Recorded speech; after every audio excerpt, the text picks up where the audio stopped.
साथ निकुंज भी जुड़े हैं, उनसे बात करते हैं। मॉर्निंग निकुंज, संकेत तो अच्छे हैं मार्केट के लिए। मेटल्स में भी हमने काफ़ी अच्छा मोमेंटम देखा है। उम्मीद यही करते हैं कि आरबीआई की पॉलिसी से कोई बहुत बड़ा नेगेटिव अपसेट नहीं आए। कितने चांसेस हैं इस तरह का कोई अपसेट आने के? वीर, आप कल कहाँ थे भाई? शेयर बाजार इतना ऊपर गया था और आप कल शो पे नहीं थे। मैं इसीलिए नहीं था, मुझे लगा थोड़ा मार्केट को रिलीफ देनी चाहिए। ट्रैवलिंग फॉर अ डे, लेकिन हाँ अच्छा ही था। बाजार में अच्छी तेज़ी देखने को मिली। So today when I am back, कम से कम ट्रिगर्स अच्छे हैं मार्केट के लिए। तो मीर, जब आप ट्रैवल करके आए तो आपने देखा होगा कि इस समय हालांकि सब लोग चेतावनी की बात कर रहे हैं, ओमिक्रॉन को लेकर के जो चिंता 15-20 दिन पहले हुई थी वो काफ़ी एड्रेस हो रही है। अब साउथ अफ्रीकन अथॉरिटीज़ भी कमेंट दे रहे हैं कि ये वायरस घातक नहीं है, स्प्रेड होगा मगर इसका इम्पैक्ट मोर्टेलिटी रेट ज़्यादा नहीं आएगी। इंडिया में भी आप देखें तो एक प्रकार का एक रियलाइजेशन आ रहा है, everybody saying that we have to be careful and we have to now live with the virus. तो मुझे लगता है कि वो एक ट्रेड था कल, अनलॉक ट्रेड जिसे हम बोलते हैं। इस साल का सबसे पॉपुलर ट्रेड अनलॉक ट्रेड, उस अनलॉक ट्रेड ने कुछ हद तक वापसी करी थी, एक वो हुआ है।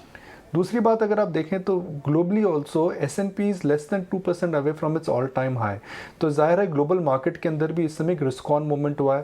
रातों बिटकॉइन के प्राइस ऊपर गए थे, क्रूड ऑयल के प्राइस ऊपर गए थे, कच्चे तेल के, और S&P के अंदर भी अच्छा चढ़ाव देखने को मिला था। तो मार्केट के अंदर सडनली लग रहा है कि एक रिस्क ऑन मोमेंट आ रहा है।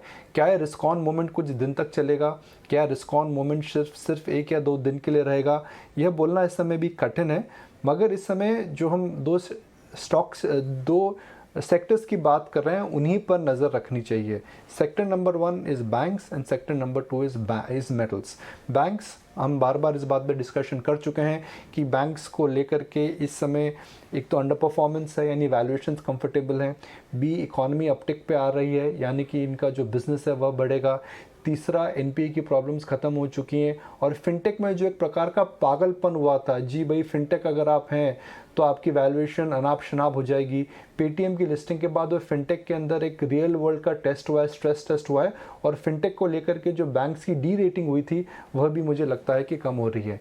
Metals in general I think they are making a comeback. Dollar हम देख रहे हैं कि स्टेबल है, हम देख रहे हैं दूसरे इमर्जिंग मार्केट्स भी इस समय स्टेबल हो रहे हैं। तो in the medium term I think banks have a potential to outperform. In the short term for next couple of days monitor metals. मुझे लगता है कि आईटी के अंदर इस समय ज़्यादा निवेश नहीं करना चाहिए, ज़्यादा ट्रेड नहीं करना चाहिए, बिकॉज जो ट्रेड मैं देख रहा हूँ मीर अगले 10-12 दिन के लिए वह long banks and short IT या अवॉर्ड आईटी है।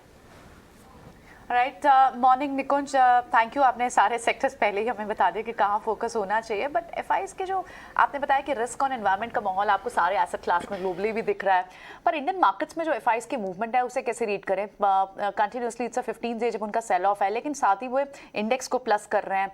कल उन्होंने बाइंग किया लेकिन इंडेक्स को प्लस किया है, फ्यूचर्स को बाय किया है।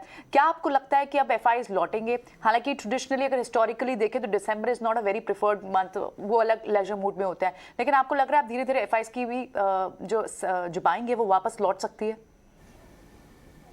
प्रियंका, एफआई इस समय बेच क्यों रहे हैं, यह एक अगर हम जानने की चेष्टा करें तो शायद इसके 2 या 3 प्रमुख कारण हैं। Number 1, that India has been an performing market and Indian markets ने इस साल डबल डिजिट गेन्स दिया है। तो जाहिर है टेम्पटेशन टू बुक प्रॉफिट है। भारतीय शेयर बाज़ार लिक्विड हैं, आप वही बेच सकते हैं जो बिकता है। अगर आपने चाइना में निवेश करा था और इंडिया में निवेश करा था तो आपको जाहिर है बुक ईयर एंड के समय अपनी बुक्स को क्लोज करना पड़ता है। तो अक्सर मैंने देखा है कि जो आउट परफॉर्मिंग मार्केट्स हैं वह नीचे जाते हैं, अंडर परफॉर्मिंग मार्केट्स ऊपर आते हैं, ताकि आपकी बुक्स बैलेंस हो सकती हैं। तो एक प्रकार का चर्न ज़रूर हमें ग्लोबल मार्केट्स में देखने को मिल रहा है।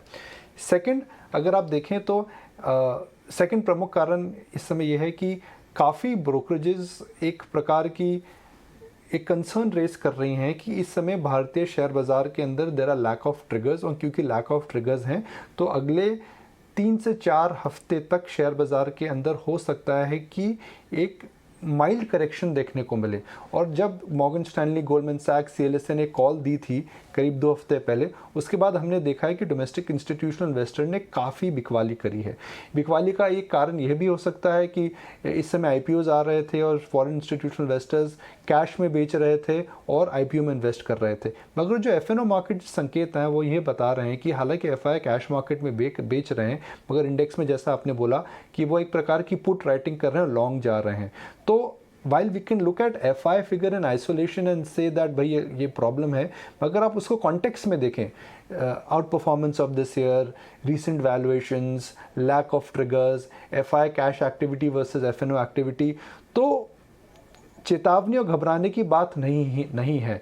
मतलब वो दिन प्रियंका भारतीय शेयर बाजार में अब नहीं है that when FIIs would catch a sneeze and markets, FI would catch a flu and everybody had a problem. अब वो दिन खत्म हो चुके हैं।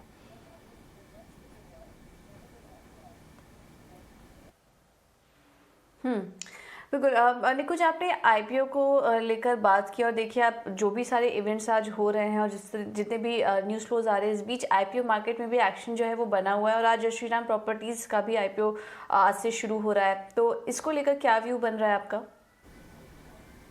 देखिए, अगर आप आईपीओ मार्केट में देखें तो आईपीओ मार्केट में इस हफ्ते कोई बड़ा आईपीओ नहीं है। बड़ा आईपीओ मतलब आनंद राठी है, श्रीराम प्रॉपर्टीज़ है। रियल एस्टेट के अंदर इस समय हम देख रहे हैं कि एक प्रकार का रुझान वापस आ रहा है। Shriram properties is back by the Shriram group, तो because it is back by good group, real estate के अंदर हम देख रहे हैं कि रुझान वापस आ रहा है। ये बहुत बड़ा आईपीओ नहीं है, तो मुझे नहीं लगता है कि इस आईपीओ को लेकर के कोई बहुत समस्या होगी। जो अब आईपीओ मार्केट के पैटर्न्स अगर आप देखें तो दो बड़ी चीज़ें हैं। नंबर 1, अब कुछ बड़े आईपीओ जो आए थे, जैसे नाइका का आईपीओ आया था, पेटीएम का आईपीओ आया था, इनमें एंकर इन्वेस्टर्स का लॉक इन अप खत्म हो रहा है। अब एंकर इन्वेस्टर्स का जब लॉक इन खत्म होता है, और स्पेशली नाइका को लेकर के जिसके अंदर एंकर इन्वेस्टर्स ने ज़बरदस्त कमाई करी है, तो ये देखना पड़ेगा कि एंकर इन्वेस्टर क्या नाइका का शेयर बेचने आते हैं, बिकॉज वो एक लॉक इन पीरियड था जिसमें शेयर ऊपर गया था और टेम्पटेशन टू बुक प्रॉफिट 60-70% की गेन के बाद जाहिर है। पेटीएम के अंदर उल्टा हो सकता है कि जी आपने बेट ली और आपको लगता है जी ये बेट गलत हो गई, अब हम शेयर बेच सकते हैं, तो लेट्स हिट आप stop losses are getting triggered and हम निकल सकते हैं।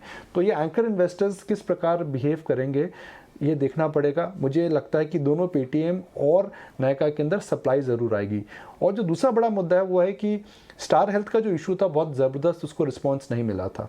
तो पेटीएम के बाद यह शायद सेकंड कंपनी है फाइनेंशियल सेक्टर से, इंश्योरेंस को मैं फाइनेंशियल सेक्टर का ही हिस्सा मानूंगा, फिनटेक को भी फाइनेंशियल सेक्टर का हिस्सा मानूंगा, जिसके अंदर डिसअपॉइंटमेंट हुआ है। तो जब स्टार हेल्थ केयर की लिस्टिंग होगी तो इस लिस्टिंग को लेकर के किस प्रकार का रिस्पांस आएगा, ये आईशू प्राइस के नीचे खोलेगा, कहाँ पर स्टेबल होगा, यह भी मुद्दा देखने वाला है, बिकॉज ये एक प्रकार का बेंचमार्क बन जाएगा जनरल इंश्योरेंस इंडस्ट्री के लिए। बिल्कुल। चलिए निकुंज, शुक्रिया आपका व्यू शेयर करने के लिए।